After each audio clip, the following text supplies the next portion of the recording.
Hello students, last class में हमने redemption of preference shares के प्रैक्टिकल क्वेश्चन सॉल्व किए थे। आज की क्लास में भी हम रिडम्पशन ऑफ प्रेफरेंस शेयर्स का ही प्रैक्टिकल क्वेश्चन लेंगे, कुछ अदर एडजस्टमेंट्स के साथ। ठीक है, तो मैं क्वेश्चन रीड करती हूँ। 31 मार्च 2018 को सज्जन लिमिटेड का स्थिति विवरण निम्नलिखित था। ऑथराइज शेयर कैपिटल है कंपनी की 10,000 प्रेफरेंस शेयर्स 100 रुपए वाले, टोटल 10 लाख, और इक्विटी शेयर्स हैं 1 लाख 10 रुपए वाले, टोटल 10 लाख। तो टोटल ऑथराइज शेयर कैपिटल तो 20 लाख की है। कंपनी ने शेयर्स इश्यू कर रखे हैं वो 2500 रिडीमेबल प्रेफरेंस शेयर्स इश्यू कर रखे हैं, 100 ईच वाले, 2,50,000 टोटल कैपिटल हो गई। बट 2,50,000 में से कंपनी के कॉल्स इन एरियर है, कितना अमाउंट नहीं मिला कंपनी को? 100 शेयर्स पर 25 रुपीज के अकॉर्डिंग 2500, तो टोटल 2,47,500 रुपए कंपनी को मिल चुके हैं। 2500 शेयर्स और इशू कर रखे हैं कंपनी ने, redeemable preference shares of ₹100 each, 75 call and bid up. Okay, पहले जो 2500 शेयर्स हैं उसमें तो कंपनी ने फुल अमाउंट कॉल कर रखा है, 100 रुपीज का शेयर है, 100 रुपीज कॉल कर रखा है। सिर्फ 100 शेयर्स ऐसे हैं जिन्होंने फाइनल कॉल यानी 25 रुपए एक शेयर के हिसाब से पेमेंट नहीं किया, और दूसरे 2500 शेयर जो कंपनी ने इशू किए हैं प्रेफरेंस शेयर्स, उसमें कंपनी ने कॉल ही 75 किया है, तो कंपनी को उस पर 1,87,500 मिल चुके हैं। ये दूसरी वाली जो कैटेगरी थी जिसमें 75 कॉल अप किए हैं, उसमें कोई भी कॉल्स इन एरियर नहीं है। इसके अलावा कंपनी ने 50,000 इक्विटी शेयर्स इशू कर रखे हैं, 10 रुपए वाले, फुली कॉल्ड अप है, फुली पेड अप है, 5 लाख रुपए हो गए। रिजर्व एंड सरप्लस में कंपनी के पास जनरल रिजर्व है 1,35,000 का, कैपिटल रिजर्व है 25,000 का, प्रॉफिट एंड लॉस अकाउंट है 50,000 का, सिक्योरिटीज प्रीमियम है 15,000 का, डिविडेंड इक्वलाइजेशन रिजर्व है 1,25,000 का। एक नया रिजर्व आ गया हमारे पास, डिविडेंड इक्वलाइजेशन रिजर्व। तो मैंने आपको कहा था जैसे जैसे क्वेश्चंस में नए रिजर्व के नाम आएंगे मैं आपको बताती जाऊंगी।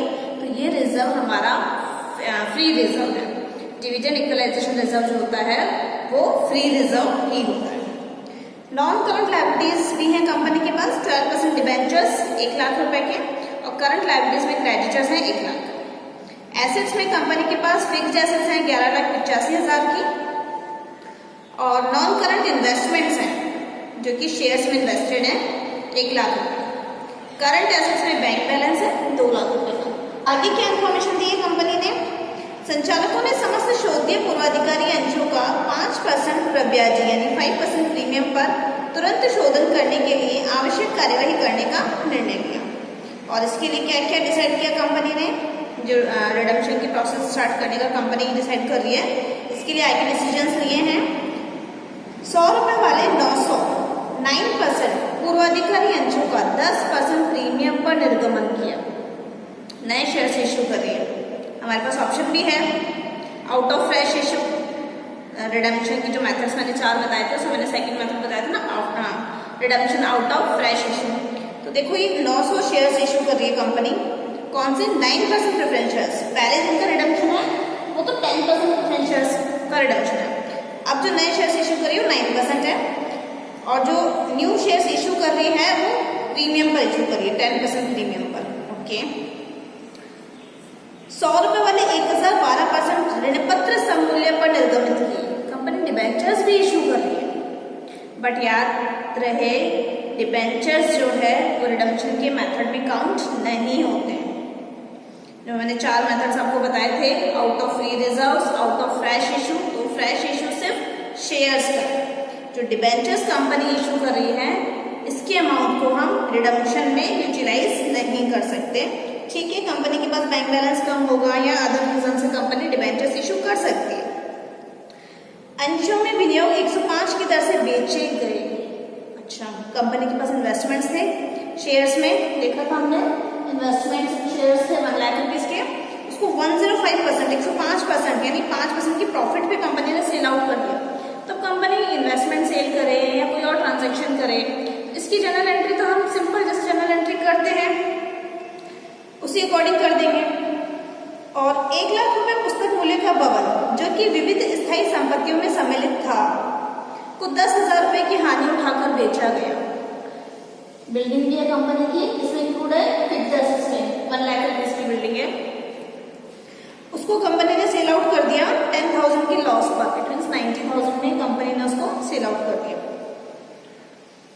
लाभांश वितरण योग्य लाभों एवं संचयों का शोधन करने के लिए यथासंभव अधिकतम उपयोग करने के पश्चात पूर्ण प्रदत्त अधिमान अंशों के शोधन के लिए आवश्यक न्यूनतम परंतु अधिक नहीं इक्विटी अंशों का निर्गमन 20% प्रीमियम पर किया गया।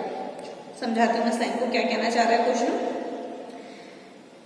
रिडम्पशन करने के लिए जो फ्री रिजर्व्स हैं उनको मैक्सिमम यूटिलाइज करने के बाद, मैक्सिमम यूटिलाइज करने के बाद जितने भी फ्री रिजर्व्स अवेलेबल हो सकते हैं, जैसे जनरल रिजर्व है, प्रॉफिट एंड लॉस अकाउंट है, डिविडेंड इक्वलाइजेशन रिजर्व है, इनको मैक्सिमम यूटिलाइज करने के बाद जितना मिनिमम रिक्वायर्ड अमाउंट है उसके लिए इक्विटी शेयर्स इशू किए हैं 20% प्रीमियम पर। बट जो मिनिमम रिक्वायर्ड अमाउंट है वो सिर्फ fully paid up preference shares के लिए ही जरूरी हो, सिर्फ इतने ही इक्विटी शेयर्स इशू किए हैं। ऐसा क्यों बोला क्वेश्चन में?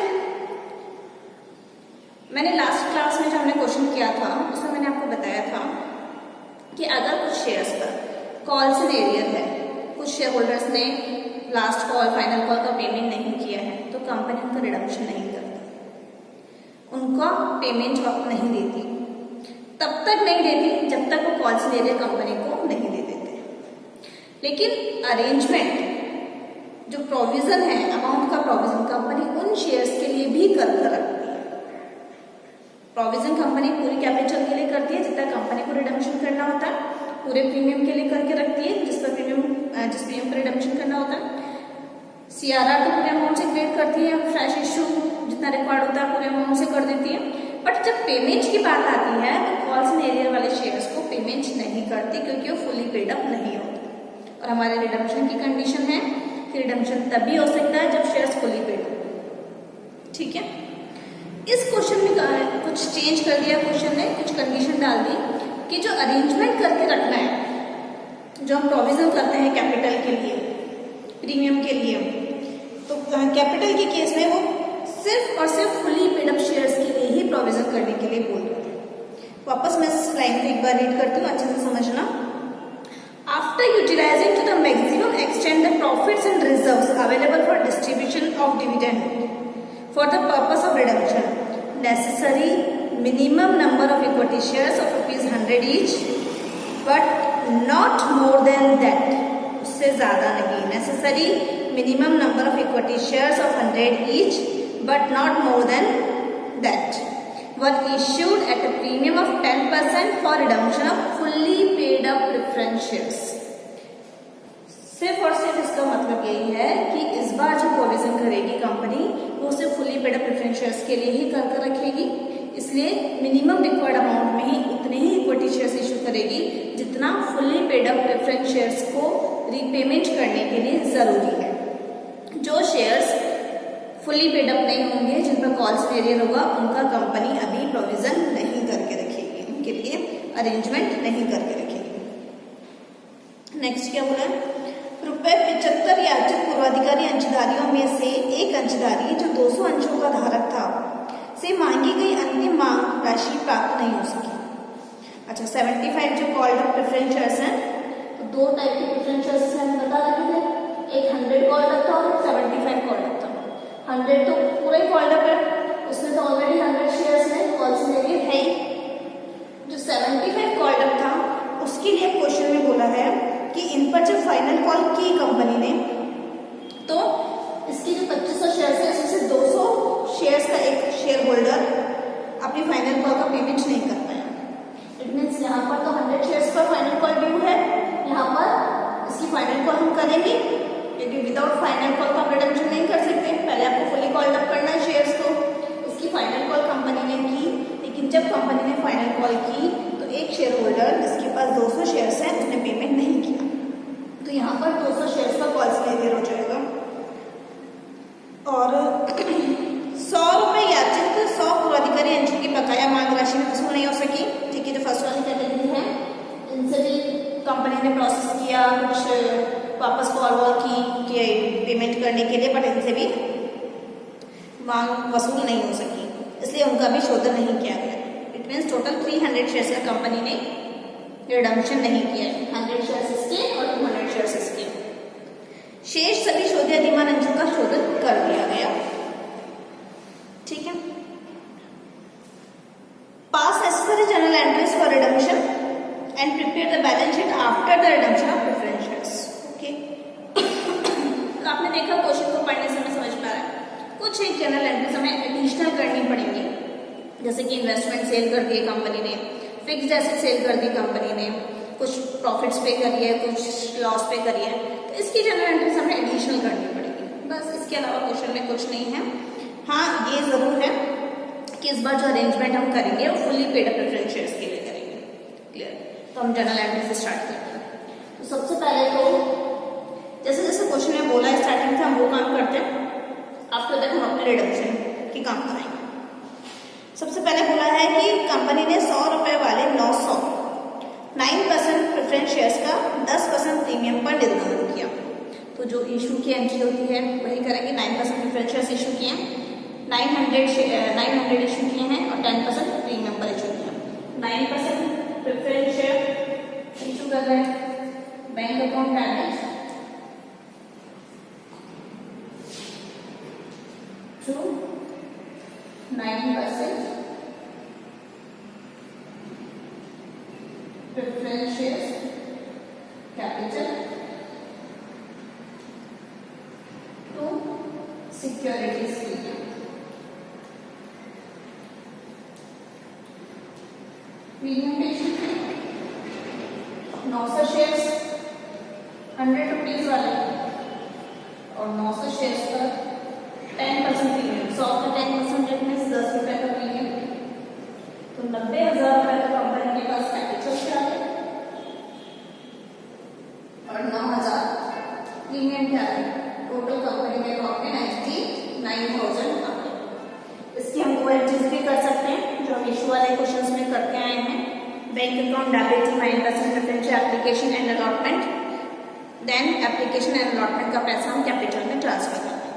ठीक है, सारी एंट्रीज आ जाए। मैंने भी एक एंट्री की है, ये भी ठीक है, आप 2 एंट्रीज भी कर सकते हैं।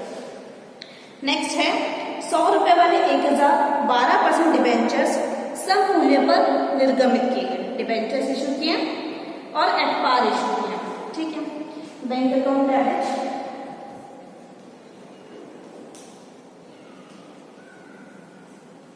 टू 12% डिबेंचर्स,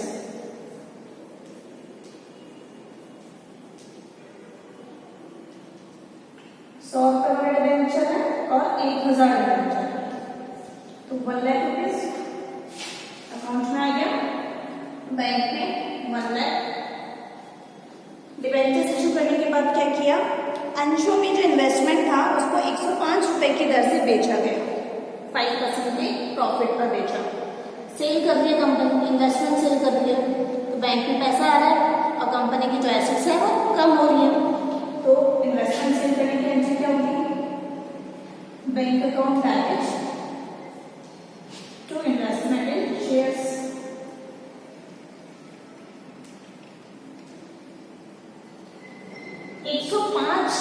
की दर से बेचे, यानी 100 रुपए के इन्वेस्टमेंट को 105 की दर से बेचे, यानी 5% प्रॉफिट पे बेचे। तो इन्वेस्टमेंट एक्चुअल में है कितने शेयर्स में, इन्वेस्टमेंट है पूरे शेयर्स में 1 लाख। तो इन्वेस्टमेंट इन शेयर्स जो थे 1 लाख के थे, उसको 5% के प्रॉफिट पर बेच दिया। इट मीन्स 5% 1,05,000, तो बैंक में हमारा अमाउंट आएगा 1,05,000। इसके बाद क्या किया है, 1 लाख रुपए पुस्तक मूल्य का भवन जो कि विविध स्थायी संपत्ति में सम्मिलित था को 10,000 रुपए की हानि उठाकर बेचा गया। बिल्डिंग इसमें इंक्लूड है, 11,85,000 रुपए में इसको सेल आउट कर दिया, बट इस बार लॉस पर बेचा। जब लॉस, अच्छा यहाँ पे प्रॉफिट एंड लॉस अकाउंट नहीं लिखा मैंने, investment in shares account debit, bank account debit, investment in shares profit and loss. Okay, इसको तो प्रॉफिट पे बेचा था, अब लॉस पे बेच लॉस है बिल्डिंग को, तो बैंक अकाउंट डैमेज, इस बार लॉस है तो प्रॉफिट एंड लॉस डेबिट होगा, profit and loss account debit to fixed assets, bracket में लिख देंगे बिल्डिंग। बिल्डिंग कितने की लॉस कर दी? 1 लाख की। बैंक में कितने पैसे आ रहे हैं? 90,000, क्योंकि 10,000 रुपए के लॉस में बेचा था, तो बैंक में 90,000, 10,000 रुपए का loss profit and loss account से ले लेंगे, बाकी बिल्डिंग हमारी माइनस हो गई 1 लाख रुपए से। अच्छा, इसके बाद क्या दिए हैं? ठीक है, इसके बाद हमें हमारा रिडम्पशन वाला प्रोसेस स्टार्ट करना है। ठीक है, रिडम्पशन का प्रोसेस स्टार्ट करने से पहले जो पार्टली कॉल अप शेयर्स हैं हम इनको फुली कॉल अप बनाएंगे। 75 की कॉल कर रखा है कंपनी ने, 75 पार्टली कॉल अप शेयर्स का रिडम्पशन तो होता नहीं है, फुली पेड अप होने चाहिए, फुली कॉल अप होने चाहिए। तो हम इन शेयर्स पर जो लास्ट कॉल है वो डिमांड करेंगे। कितने शेयर्स हैं? 2500 शेयर्स, और 75 रुपए कंपनी ऑलरेडी कॉल कर चुकी है, तो 25 रुपए कंपनी और कॉल करेगी। तो फाइनल कॉल ड्यू करने की एंट्री क्या होती है? 9% होने वाले कौन से? 10% preference shares, final call account damage to 10% preference shares capital account. 2500 share की कंपनी कॉल करेगी 25 रुपए के according, 65,500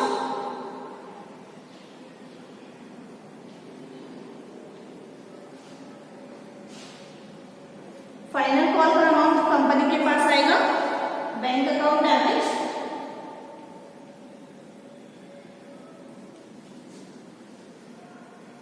bank account damage to 10% preference share final call. लेकिन सारे शेयर्स पर कंपनी को नहीं मिल रहा है पैसा, 2500 में से 200 शेयर्स नहीं ले रहे, तो 2300 शेयर्स पर 25 रुपए के अकॉर्डिंग कंपनी को रिसीव हो जाएगा। तो 200 शेयर्स पर 25 रुपए के अकॉर्डिंग कंपनी को नहीं मिलेगा, बाकी 2300 शेयर्स पर 25 रुपए के अकॉर्डिंग कंपनी को अमाउंट रिसीव हो जाएगा। 2300 शेयर्स पर 25 के अकॉर्डिंग 57,500 रुपए कंपनी के बैंक अकाउंट में आ जाएंगे।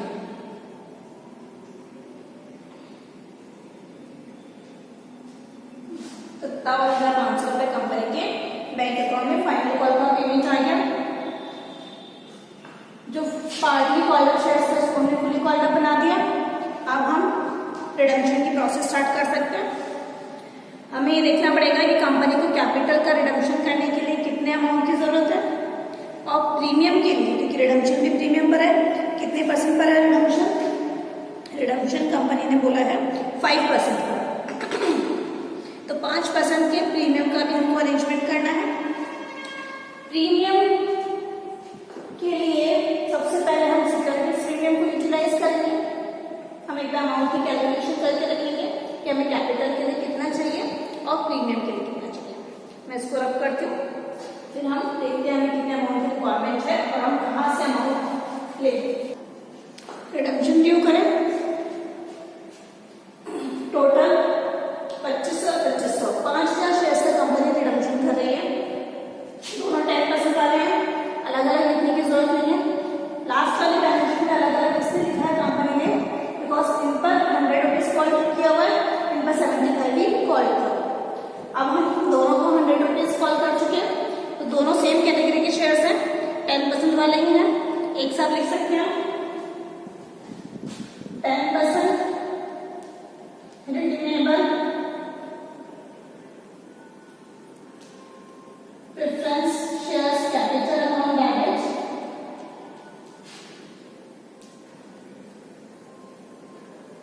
कितने की कैपिटल है? 2500 5,000 शेयर, 100 रुपए का एक शेयर, तो 5 lakh.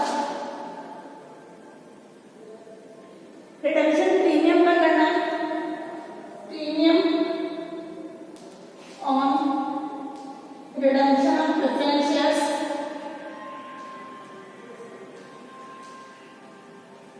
Account damage.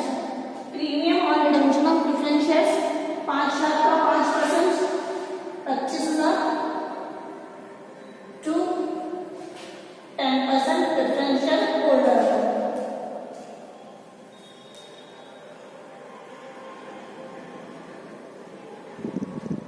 Preference share holders account 5,25,000।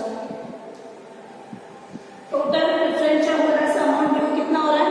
5,25,000। लेकिन इसमें वो शेयर्स भी इंक्लूडेड हैं जिन पर कॉल्स नहीं दिए हैं। 300 शेयर्स पर 25 रुपए के अकॉर्डिंग कॉल्स नहीं दिए हैं, तो उनका अमाउंट तो हम पेमेंट करेंगे नहीं। हम 300 शेयर का पैसा पेमेंट हम नहीं करेंगे। तो 300 शेयर का पैसा कितना हुआ? एक शेयर 100 रुपए का है, 300 शेयर 30,000 रुपए। अब हमें देखो, हमें कैपिटल के लिए कितना अरेंजमेंट करके रखना है। क्यों? पैसा हम 5 लाख का पूरा अरेंजमेंट करते हैं, लेकिन क्वेश्चन ने हमें बोला कि एक तो आप जो फ्री रिजर्व्स है उनको मैक्सिमम यूटिलाइज करोगे, और दूसरा जो नए इक्विटी शेयर्स इशू करोगे वो सिर्फ उतने ही इशू करोगे जो मिनिमम रिक्वायर्ड है fully paid up preference shares का रिडम्पशन करने के लिए। तो 300 शेयर्स तो फुली पेड अप है ही। फुली पेड अप शेयर्स कितने हैं? सिर्फ 4700। 5,000 में से 300 शेयर्स फुली पेड अप नहीं है, 4700 शेयर्स हमारे फुली पेड अप है। तो जो इक्विटी शेयर्स हम नए वाले इशू करेंगे वो सिर्फ उतने अमाउंट के इशू करेंगे जितना कम हो रहा है उन 4700 प्रेफरेंस शेयर्स का रिडम्पशन करने के लिए। और फर्स्ट कंडीशन भी ध्यान रखनी है, फ्री रिजर्व को हमें फुली यूटिलाइज करना है। क्लियर है? तो सबसे पहले देखो, हमें प्रीमियम का भी अरेंजमेंट करना है और कैपिटल का भी करना है। कैपिटल के लिए तो हमने देखा 5 लाख में से 30,000 का हम नहीं करेंगे अरेंजमेंट, बाकी 4,70,000 का हम अरेंजमेंट करेंगे। और प्रीमियम के लिए हमें कितना अरेंजमेंट करना है? प्रीमियम के लिए हमें करना है 25,000। प्रीमियम हम पूरा अरेंज करेंगे। क्लियर? ठीक है, तो एक बार हम प्रीमियम के लिए देखते हैं, क्या हमारे पास प्रीमियम के लिए 25,000 के लिए सफिशिएंट अमाउंट है? अगर प्रीमियम के लिए सिक्योरिटीज प्रीमियम में सफिशिएंट अमाउंट है तो फिर हमें फ्री रिजर्व से लेने की जरूरत नहीं पड़ेगी। और अगर प्रीमियम के लिए सिक्योरिटीज प्रीमियम में सफिशिएंट अमाउंट नहीं है तो पहले हमें फ्री रिजर्व से सिक्योरिटीज प्रीमियम में भी अमाउंट लेना पड़ेगा, ताकि हम रिडम्पशन का प्रीमियम अरेंज कर सकें। हमें 25,000 की जरूरत है। हमारी बैलेंस शीट में 15,000 रुपए ऑलरेडी है, 15,000 है हमारे पास। अच्छा, इसके अलावा हमने वो फर्स्ट टाइम की थी 900 प्रेफरेंस शेयर्स इशू किए थे, 900 प्रेफरेंस शेयर्स इशू किए थे। उस पर हमारे पास प्रीमियम आया था 9,000 रुपए। तो 15,000 और 9,000 कितने? 24,000 तो हमारे पास हो गए। अभी भी हमारे पास प्रीमियम में 1,000 रुपए कम पड़ रहा है, कम है। तो अगर हम फ्री रिजर्व जो है हमारा, जैसे जनरल रिजर्व, जिसमें से 1,000 रुपए लेके 1,35,000 में से 1,000 लेके बाकी 1,34,000 रुपए कैपिटल रिडम्पशन रिजर्व के लिए यूटिलाइज करें तो हम कर सकते हैं।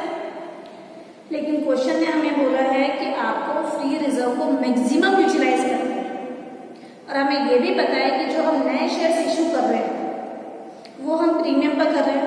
कितने पर? 20% प्रीमियम पर। तो उससे भी तो कंपनी के पास प्रीमियम आएगा। तो अब हमें ये देखना है कि जब हम नए शेयर्स इशू करेंगे तो उनसे जो प्रीमियम आएगा क्या उससे ये डेफिशिएंसी फुलफिल हो जाएगी? जो हमारे 1,000 रुपए यहाँ पे प्रीमियम में शॉर्ट पड़ रहे हैं, क्या बाद में इक्विटी शेयर्स जब हम इशू करेंगे उससे यहाँ पर अमाउंट कंप्लीट हो जाएगा, ये डेफिशिएंसी फुलफिल हो जाएगी?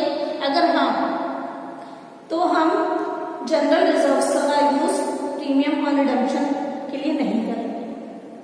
तो इसके लिए हमें प्रीमियम को यही छोड़कर पहले कैपिटल की रिक्वायरमेंट देखनी पड़ेगी कि हम कैपिटल को कहाँ से लेंगे। ठीक है,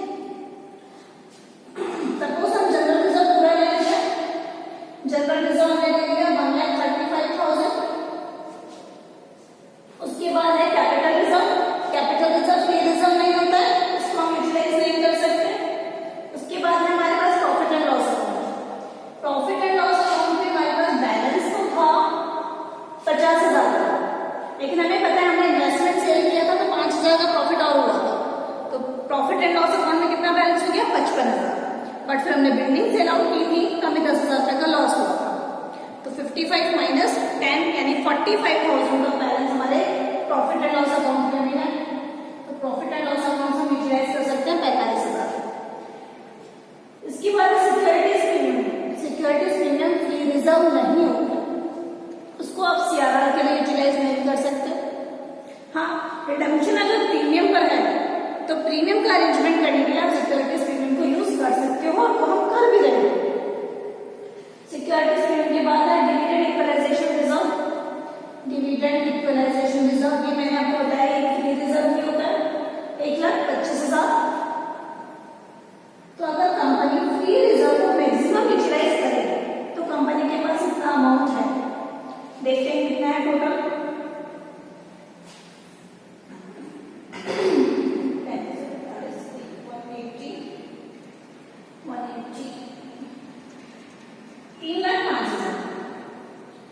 मतलब 3,05,000 तो कंपनी फ्री रिजर्व से ले सकती है। इसके अलावा हमें पता है कि कंपनी ने प्रेफरेंस शेयर्स इशू कर दिए थे, टोटल फ्री रिजर्व से कंपनी ले सकती है 3,05,000। फ्रेश इशू कंपनी ऑलरेडी कर चुकी है। कितना कर चुकी है फ्रेश इशू प्रेफरेंस शेयर्स का? 90,900 शेयर्स इशू किए थे।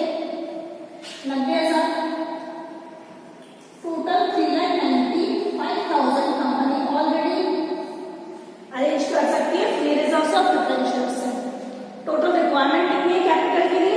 4,70,000। कितना अरेंज हो गया फ्री रिजर्व और फ्रेश इशू से? 3,95,000। कितना कम पड़ रहा है कैपिटल के लिए? 4,70,000 माइनस 3,95,000। तो कैपिटल के लिए कम पड़ रहा है, अभी भी शॉर्टेज है 75,000। 4,70,000 माइनस 3,95,000 जो अभी तक अरेंज हो गया, 75,000 अभी शॉर्ट। ये 75,000 हम न्यू इक्विटी शेयर्स इशू करेंगे, क्योंकि हमें मिनिमम रिक्वायर्ड अमाउंट में इक्विटी शेयर्स इशू करते हैं। ये हमें क्वेश्चन में कहा था कि जितना भी बैलेंस रिक्वायर्ड हो मिनिमम, उसके लिए आप इक्विटी शेयर्स इशू कर सकते हो। तो 75,000 की कैपिटल अभी भी शॉर्ट है, इसके लिए हम इक्विटी शेयर्स इशू करेंगे। जब हम 75,000 के इक्विटी शेयर्स इशू करेंगे तो हमें वो प्रीमियम पर इशू करना है। कितने परसेंट पर? 20% प्रीमियम पर। तो 75,000 की कैपिटल पर 20% के अकॉर्डिंग कंपनी के पास कितना प्रीमियम आ जाएगा? 15,000। 15,000 का प्रीमियम आ गया कंपनी के पास। तो 15,000 का प्रीमियम जब कंपनी के पास आ गया और कंपनी को शॉर्टेज कितनी थी प्रीमियम के लिए? 1,000 की थी। तो हम प्रीमियम के अमाउंट से इस शॉर्टेज को फुलफिल कर सकते हैं। क्लियर हो गया? इसलिए कंपनी फ्री रिजर्व पूरा का पूरा सीआरआर के लिए यूटिलाइज कर सकती है। ये कैलकुलेशन एक बार आपको अपने वर्किंग नोट में बनानी होगी, इसके बाद ही आप जर्नल एंट्रीज कर पाओगे, क्योंकि इसी कैलकुलेशन से हमें पता चला कि कंपनी को फ्री रिजर्व पूरा यूटिलाइज करना है या नहीं, उसको कितने अमाउंट के मिनिमम इक्विटी शेयर्स इशू करने हैं। ये कैलकुलेशन हमने कर ली।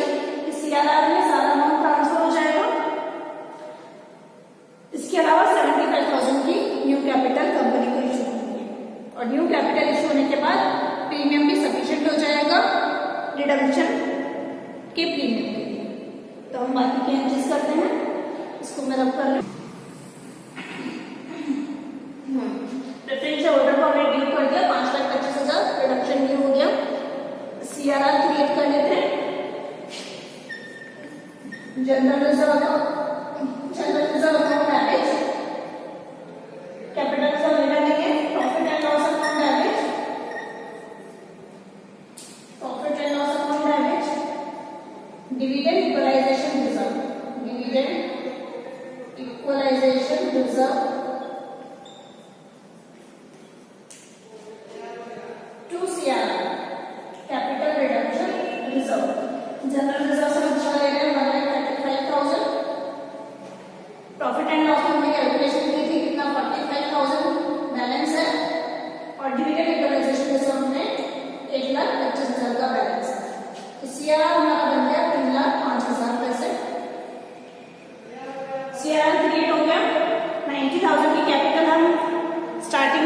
कर चुके हैं। अब हमें इक्विटी शेयर इशू करने हैं 75,000 की, शॉर्टेज थी ना 75,000 की। तो bank account balance to equity share capital account, equity share capital to securities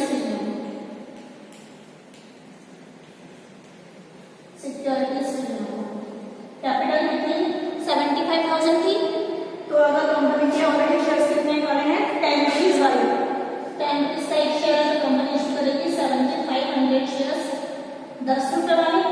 75,000 की कैपिटल आ जाएगी कंपनी के पास और 7500 शेयर्स 20% प्रीमियम, 10 का 20% 2 रुपए का प्रीमियम कंपनी एक शेयर पे लेगी। तो 75,000 का कंपनी के पास कैपिटल क्या है और 15,000 कंपनी के पास प्रीमियम क्या है। टोटल 90,000 कंपनी के बैंक अकाउंट है। यहाँ भी हम दो एंट्रीज कर सकते हैं, bank account debit to equity share application and allotment, then equity share application and allotment से पैसा ट्रांसफर होगा कैपिटल अकाउंट में प्रीमियम। ठीक है, तो सीआरआर ट्रांसफर हो गया 3,05,000, न्यू कैपिटल इशू हो गई 75,000 और ऑलरेडी हम प्रेफरेंस शेयर इशू कर चुके हैं 90,000। टोटल हो गया 4,70,000 कैपिटल की ले रही है।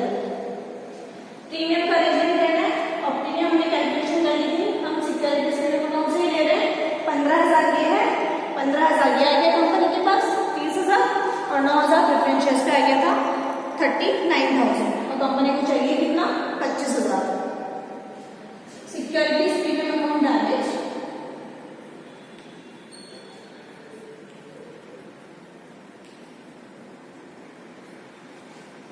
to premium on reduction of preferentials, premium on reduction of preferentials 25,000।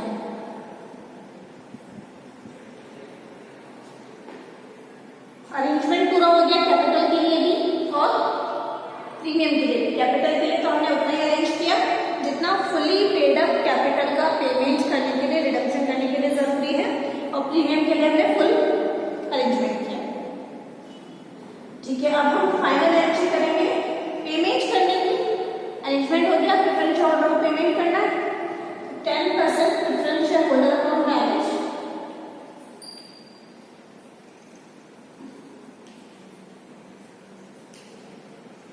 Holders account balance to bank account.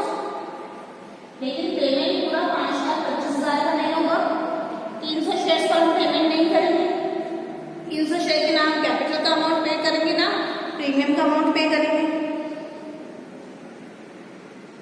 एक शेयर पे हम कितना पेमेंट कर रहे हैं 100 रुपए कैपिटल और 5 रुपए प्रीमियम, 105 रुपए। तो 300 शेयर का हमें पेमेंट नहीं करना है, हमें पेमेंट कितने शेयर्स का करना है 4700 शेयर्स का 105 रुपए के अकॉर्डिंग। 4700 शेयर्स का 105 रुपए के अकॉर्डिंग हमारा पेमेंट हो जाएगा 4,93,500, 4,93,500, 4,93,500। वैसे भी कैलकुलेशन आप कर सकते हो, कैपिटल का पेमेंट तो कितना रोकना है 30,000 का, तो 4,70,000 कैपिटल का पेमेंट करना है और 30,000 शेयर्स पे 5% के हिसाब से 1,500 रुपए का प्रीमियम का अमाउंट रोकना है।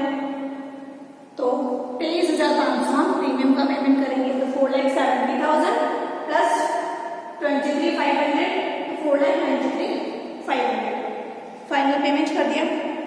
एंट्रीज कंप्लीट, बैलेंस शीट बनाना है इसकी, नोट करना है, कर लीजिए। इसकी बैलेंस शीट बनाते हैं और ये क्वेश्चन कंप्लीट करते हैं।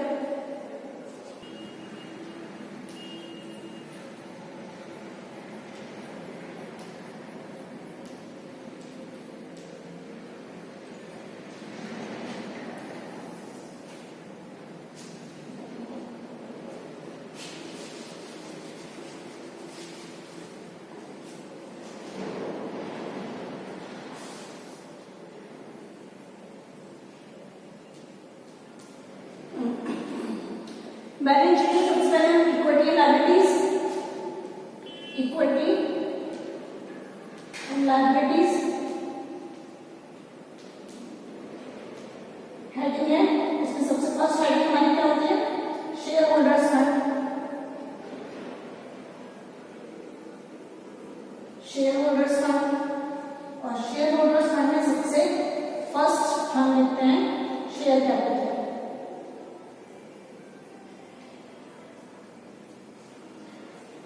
शेयर कैपिटल यहाँ पर मैं ऑथराइज और इशूड को अलग अलग नहीं लिख रही हूँ, सिर्फ इशूड लिख रही हूँ। आप जब बनाएंगे तो आपको पहले ऑथराइज जो बुक में दे रखी थी कि कितने शेयर्स थे ऑथराइज्ड, 10,000 प्रेफरेंस शेयर्स जो ऑथराइज्ड हैं वो ऑथराइज तो रहेंगे, और 1 लाख इक्विटी शेयर्स 10 रुपीज वाले वो ऑथराइज्ड है, वो आप ऑथराइज की हेडिंग में लिखेंगे। मैं शेयर कैपिटल में डायरेक्ट इशूड एंड सब्सक्राइब लिख रही हूँ। अच्छा, इन शेयर्स का रिडम्पशन हो गया, इन शेयर्स का रिडम्पशन हो गया। ये शेयर्स कंपनी के पास है 50,000 इक्विटी शेयर्स, इसके अलावा हमने 7,500 शेयर्स और इशू करे थे, तो टोटल कंपनी के पास कितने शेयर्स हैं, 57,500 इक्विटी शेयर्स,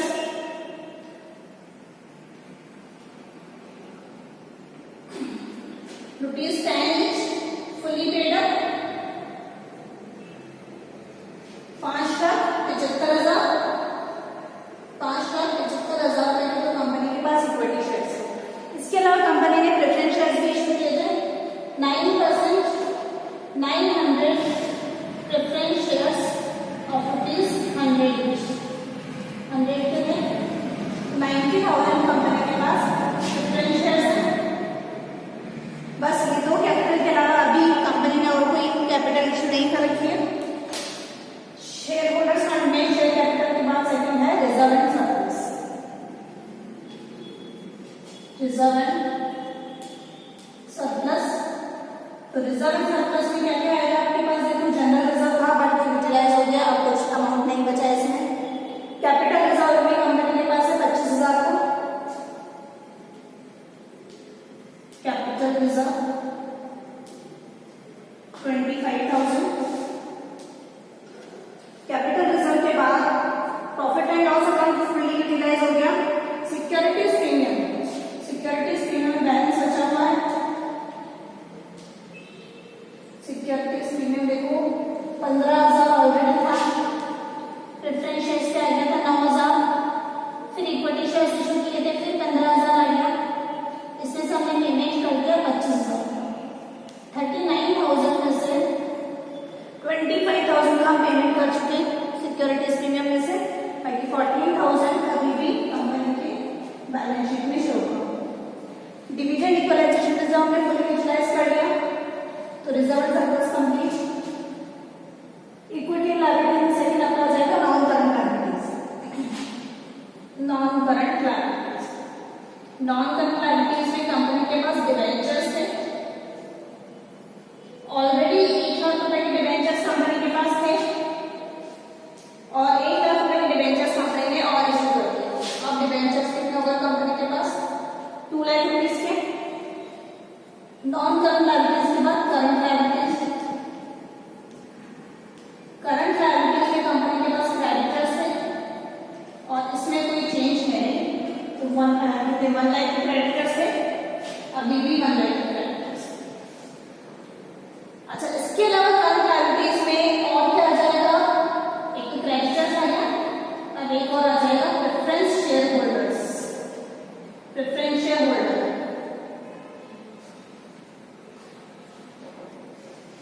प्रेफरेंस होल्डर को हमने अमाउंट पे नहीं किया ना, प्रेफरेंस होल्डर को हमने अमाउंट पे नहीं किया जिनका कॉल्स एरियर था, कितना पेमेंट नहीं किया,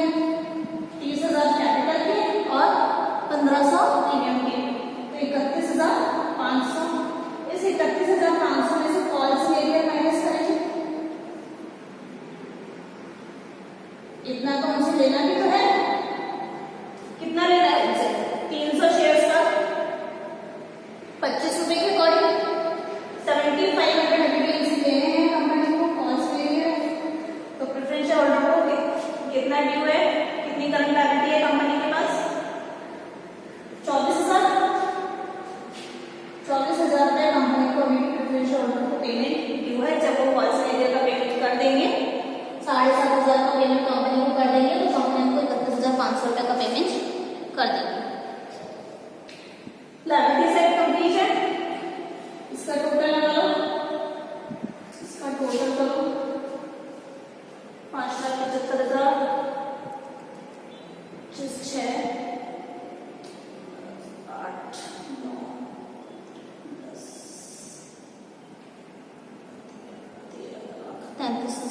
13,33,000 13,33,000 total liability side 13,33,000।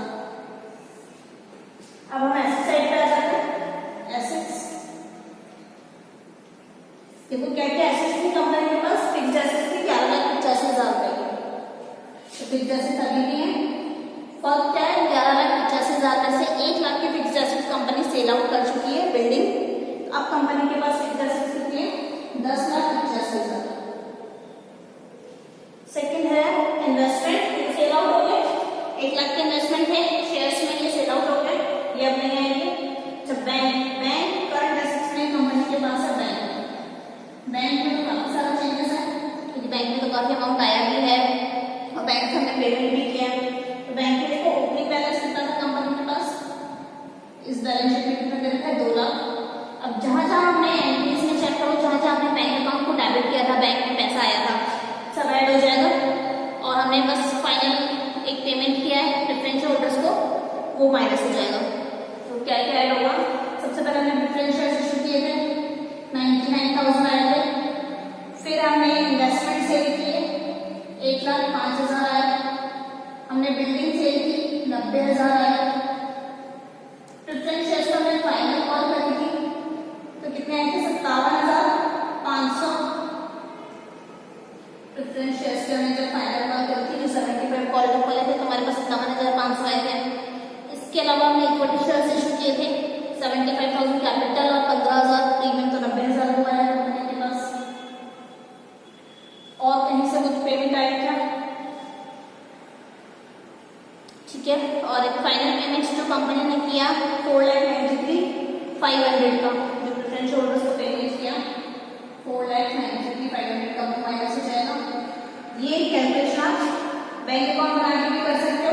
Opening balance 2 lakh, जहां जहां डेबिट हुआ बैंक अकाउंट एंट्रीज में वो सब डेबिट साइड में आ जाएगा, जो पेमेंट किया वो क्रेडिट साइड में आ जाएगा, बाकी का आपका बैलेंस आ जाएगा। तो कितना अमाउंट आ रहा है ये कैलकुलेशन कर लो,